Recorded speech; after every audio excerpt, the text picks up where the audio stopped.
Sede, pois, imitadores de Deus, como filhos amados. Vamos repetir? Sede, pois, imitadores de Deus, como filhos amados. Que Deus se digne a abençoar este texto que lemos em nossos corações. Amém? Vamos orar mais uma vez. Querido Deus e Pai, nós estamos diante de Ti, expressando a nossa gratidão pelo fato de sermos escolhidos por Ti para pertencermos a esta família gloriosa. Muito obrigado, Deus, por este dia, que é o dia de descanso das nossas almas, por estar aqui nesta tribuna com a missão de transmitir a Tua palavra em espírito e em verdade. Pedimos que esta palavra possa alcançar aos internautas que nos acompanham nas redes sociais, e todos quantos aqui presencialmente estão a desfrutar da bênção que é estar em comunhão contigo e também com os irmãos. Abençoa cada lar, cada família e dá, ó Deus, a expressão maior a este culto que te prestamos nesta manhã, através da ação do Teu Espírito Santo em nossas vidas. Pedimos e te agradecemos estas bênçãos em nome de Jesus. Amém. Podemos assentar, irmãos, imitando a Jesus Cristo na prática da oração e do serviço.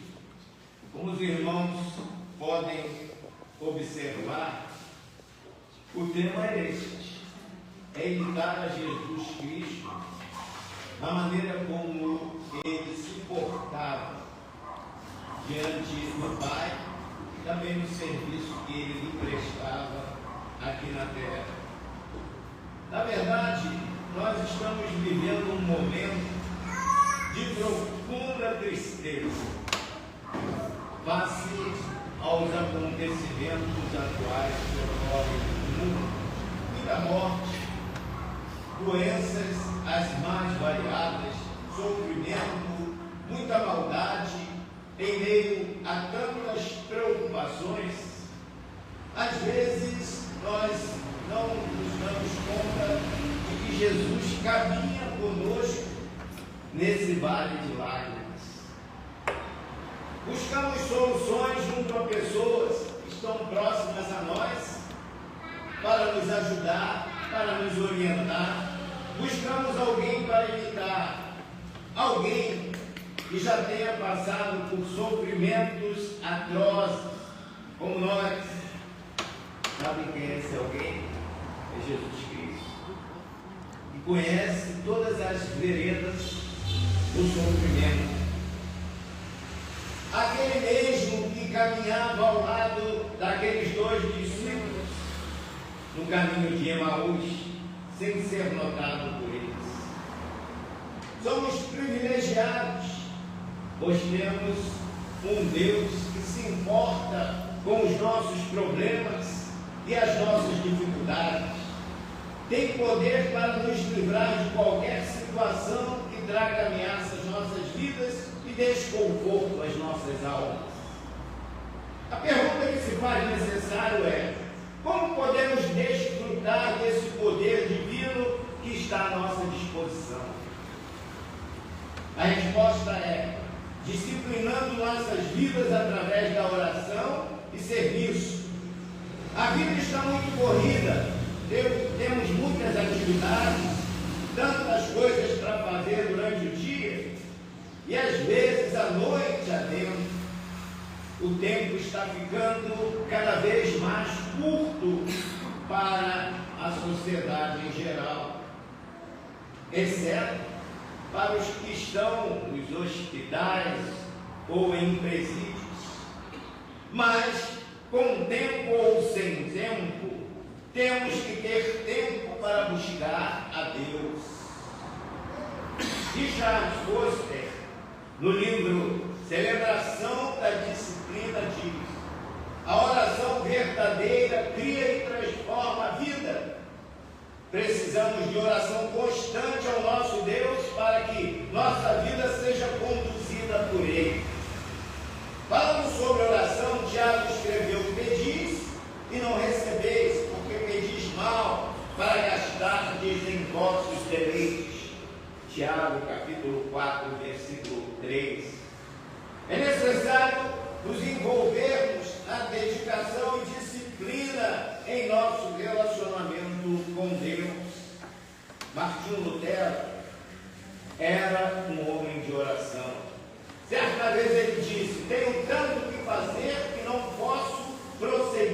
passar 3 horas diariamente em oração.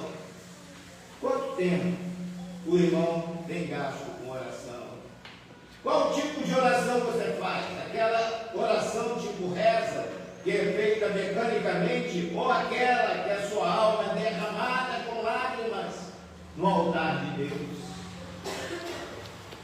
Nada na vida é mais importante do que falar com Deus, meu filho. Nossa vida é dinâmica. Mudamos e precisamos, por vezes, nos adaptar a novas situações, com mais ou menos tempo. Precisamos sempre estar mais perto do Senhor. Não deixem que suas ocupações venham tirá-los da presença do Senhor. Há crentes que se envolvem tanto com trabalho, fazeres do lar, estudos ou outras atividades seculares que acabam perdendo o contato com Deus. Muitos começam a orar e acabam dormindo ao balbuciar as primeiras palavras. Quem faz isso precisa disciplinar sua vida, seu tempo, para melhor aproveitamento na oração.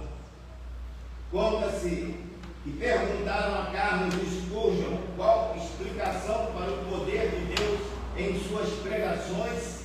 O príncipe dos pregadores de joelhos apontou para a loja que ficava sobre o salão do Metropolitan, local de suas pregações, e declarou: ali há 300 crentes que sabem orar.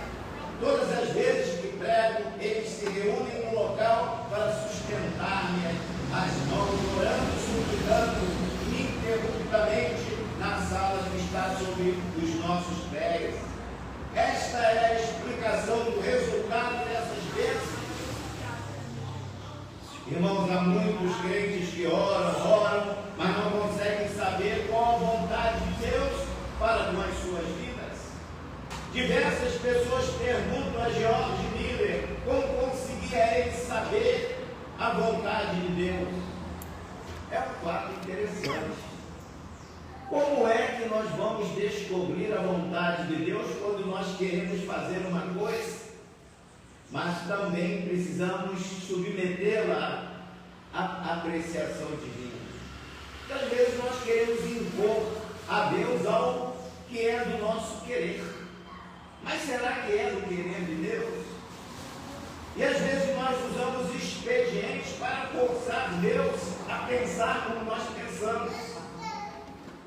Mas o ideal é nós tentarmos descobrir qual a vontade de Deus.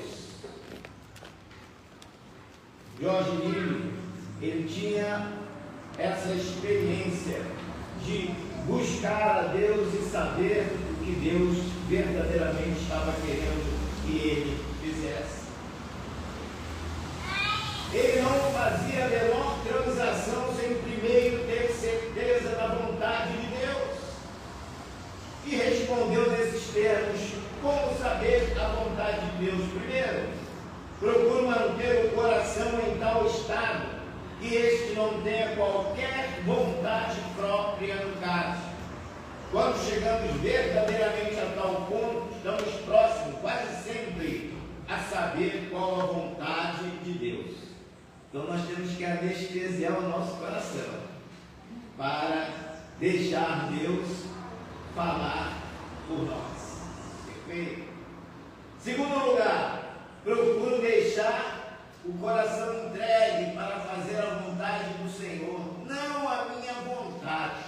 Então, mesmo que o que Deus queira fazer seja contrário ao que pede o meu coração, eu vou deixar a vontade de Deus fluir em mim. Terceiro, procura a vontade do Espírito de Deus por meio da sua palavra. Irmãos, é essencial que o Espírito e a palavra de Deus caminhem juntos. Se eu olhar para o Espírito sem a palavra, eu fico sujeito a grandes desilusões. Quantas pessoas às vezes se deixam levar pelo Espírito, abandonando a palavra de Deus? Aí fica frustrado, porque não está caminhando consoante aquilo que Deus preparou para ele. Quarto, depois considero as circunstâncias providenciais. Essas, ao lado da palavra de Deus e do seu Espírito, indicam claramente a sua vontade.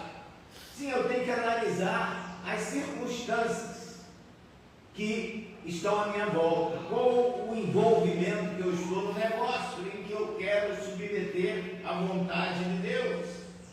Depois de orar a Deus, de estudar a palavra e refletir nela, chego à melhor resolução deliberada que posso, com a minha capacidade e conhecimento. Se eu continuar a sentir paz depois de 2 ou mais orações, sigo conforme essa direção. Porque se a pessoa estiver burlando a vontade de Deus, o Espírito vai agir e vai incomodar. Como Paulo, ele tensionava pregar em Bitínia e o Espírito falou para ele: não passa a Macedônia. O Espírito incomoda o crente quando o crente não está agindo consoante a vontade de Deus, e sim de acordo com a sua própria vontade. Certo pregador, pouco antes da morte de Jorge Mille, perguntou-lhe se orava muito. A resposta foi essa: algumas horas, todos os dias, e ainda vivo no espírito de oração. Oro enquanto ando, enquanto estou deitado, quando me levanto, estou constantemente recebendo as respostas das minhas orações. Meus irmãos, o diabo trabalha para o crente não orar, ou se sentir culpado por algo que não fez corretamente, ou fez indevidamente. Quando você não conseguir no seu dia separar um momento para estar a sós com Deus, não permita que a tristeza, a culpa ou a angústia entre em seu coração, pois é isto que o inimigo quer, que você sinta sim saudade de Deus, saudade do seu amor. Confesse a Ele no dia seguinte, sentiu muito a sua falta, a falta da comunhão com Ele, que você não pode viver sem Ele, sem a proteção dEle, sem o seu amor. Irmãos, notem agora um detalhe: durante a nossa caminhada de fé, nos debruçamos em janelas que vão se abrindo e precisamos ser diligentes para fechar essas janelas, que elas não são boas para nós as utilizarmos. O que quero dizer com isso? É que surgem constantemente situações que nos fazem parar no caminho, porque a nossa disposição mental e emocional é fraca. Precisamos treinar nossa mente para essas atividades.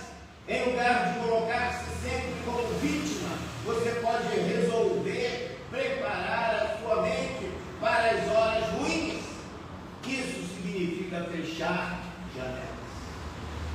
Não é culpando pessoas ou jogando a culpa no diabo que nós vamos resolver certos problemas que às vezes nós criamos. Nós precisamos saber fechar as janelas inoportunas. Vejamos alguns exemplos. Como fechar a janela da tristeza? Todos nós passamos por tristezas na vida, porque a Bíblia diz que no mundo nós teremos tribulações e temos muitas tribulações. É uma janela que se abre. Como fechar essa janela? Às vezes problemas no casamento com filhos, no trabalho, com dívidas, problemas com doenças, o país atravessando uma situação precária que nos dá muitas preocupações e tristezas pelo mau funcionamento do serviço público, a falta de segurança, enfim, tudo isso traz tristeza aos nossos corações. Diante de um futuro incerto que nós visualizamos na sociedade na qual estamos inseridos, o que fazer? Fechar a janela. Quem contempla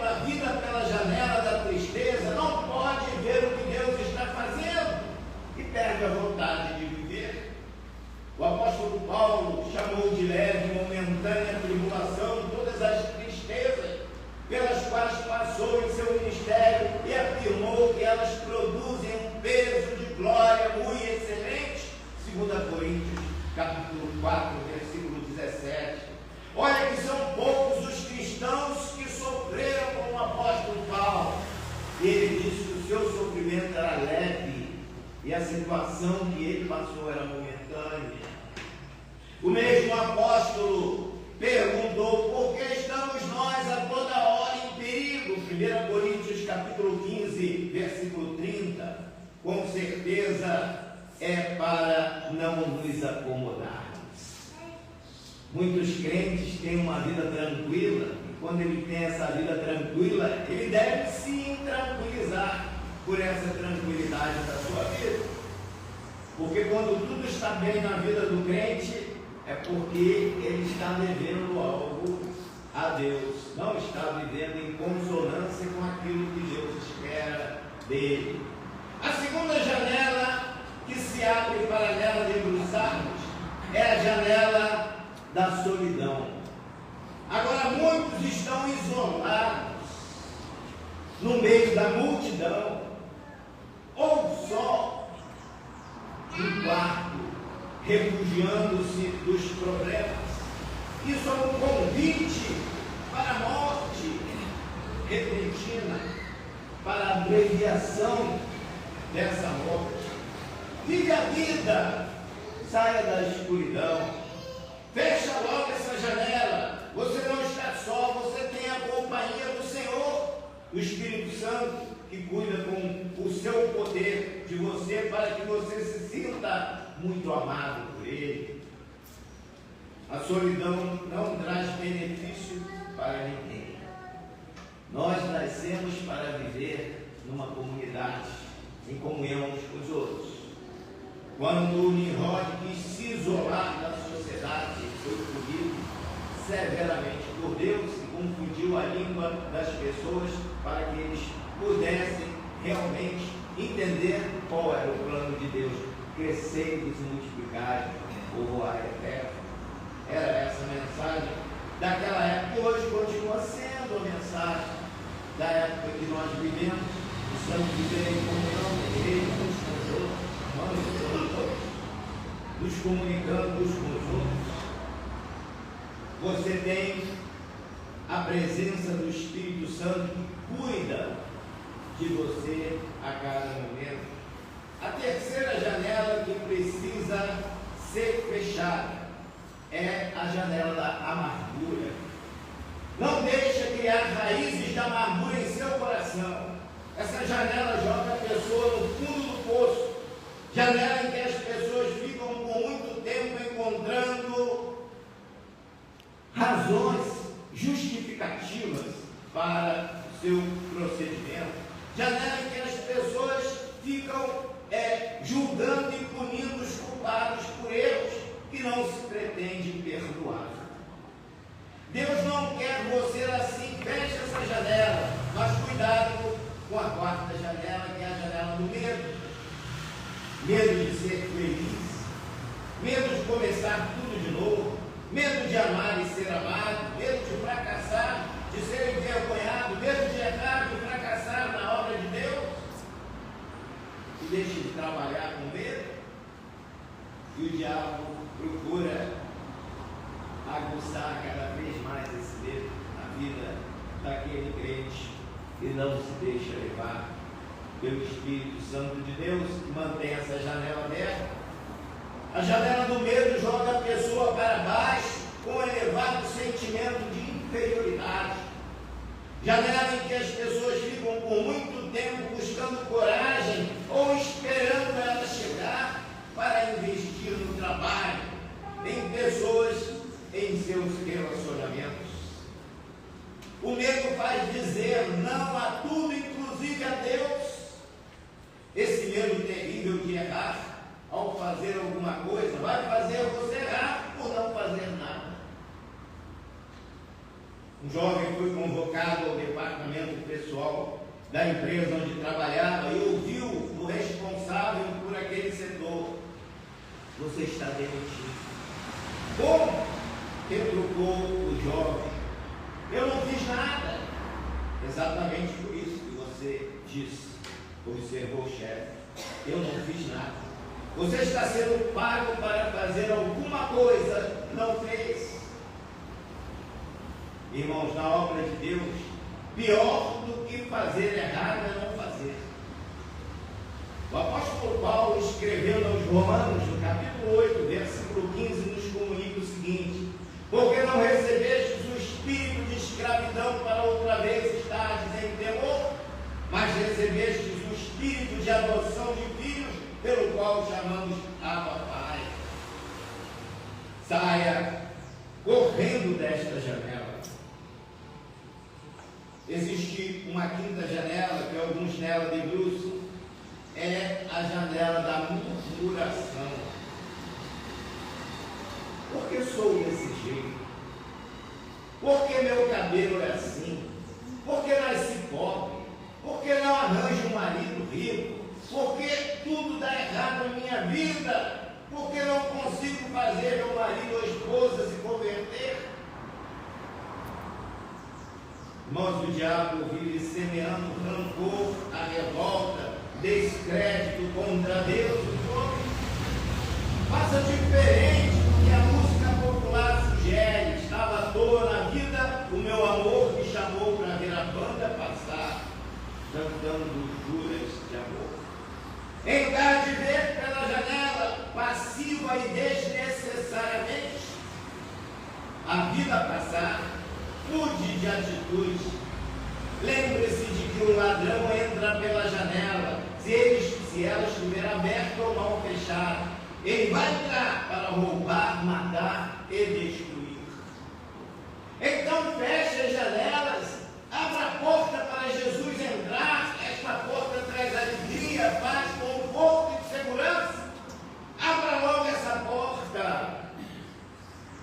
Se você não souber abrir, o apóstolo João me ensina.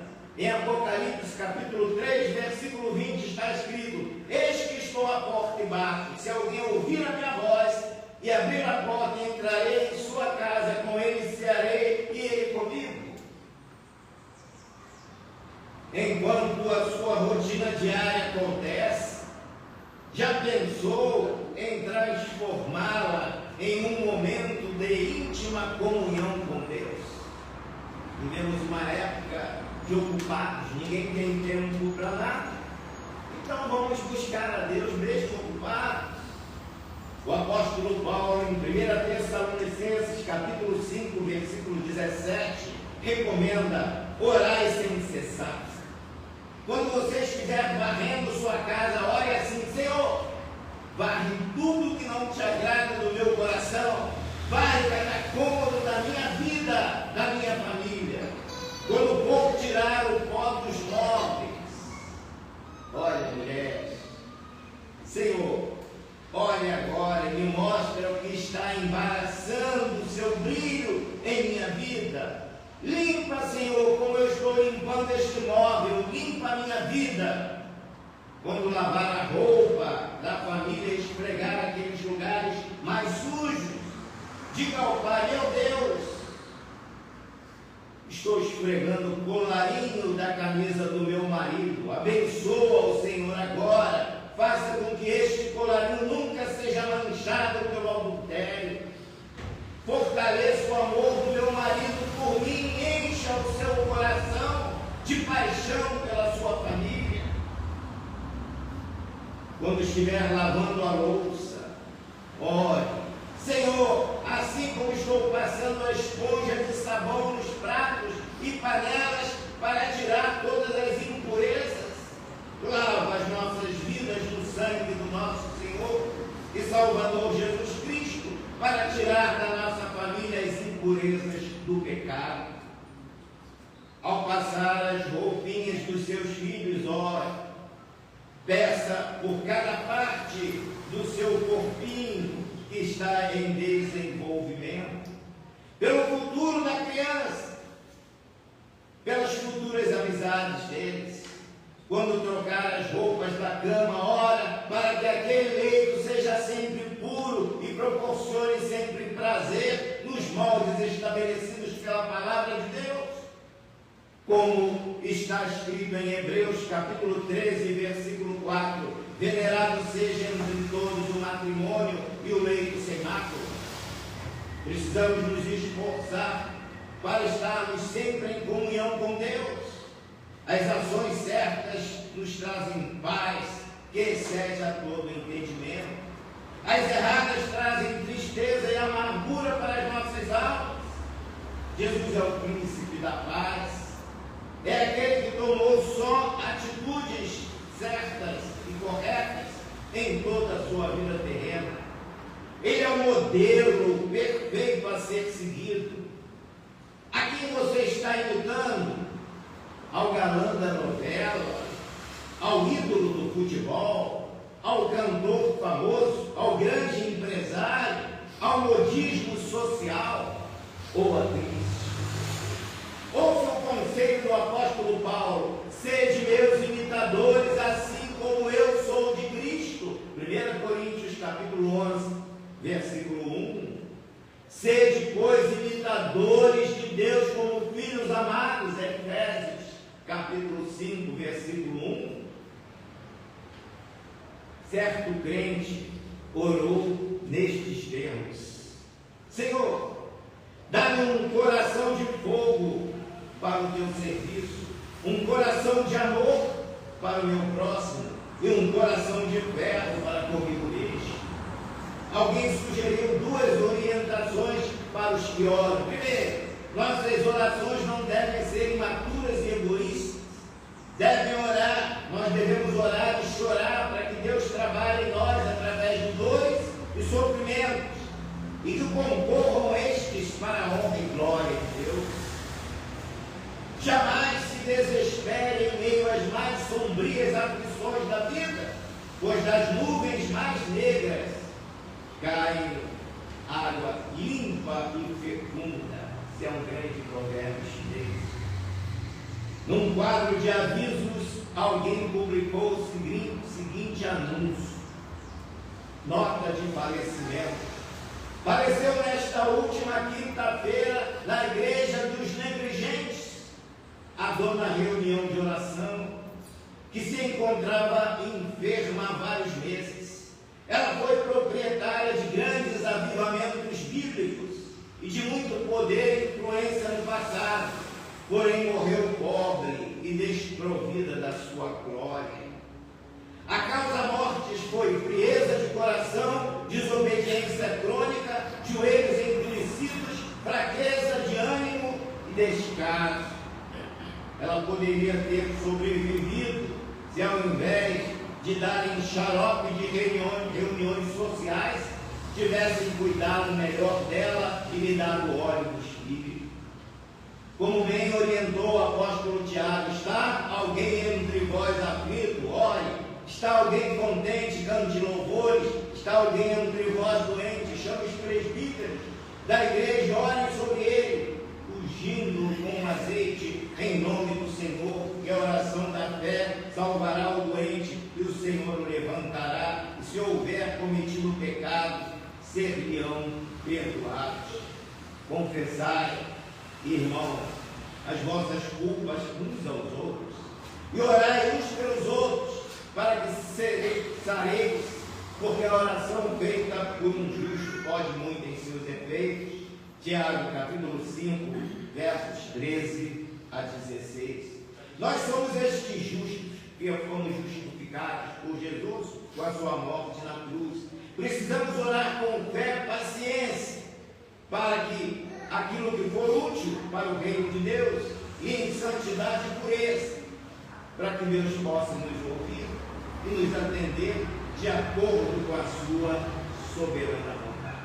Se assim procedermos, nós estaremos obtendo de Deus os favores que nós necessitamos, segundo a vontade dele. Ele assim nos abençoe.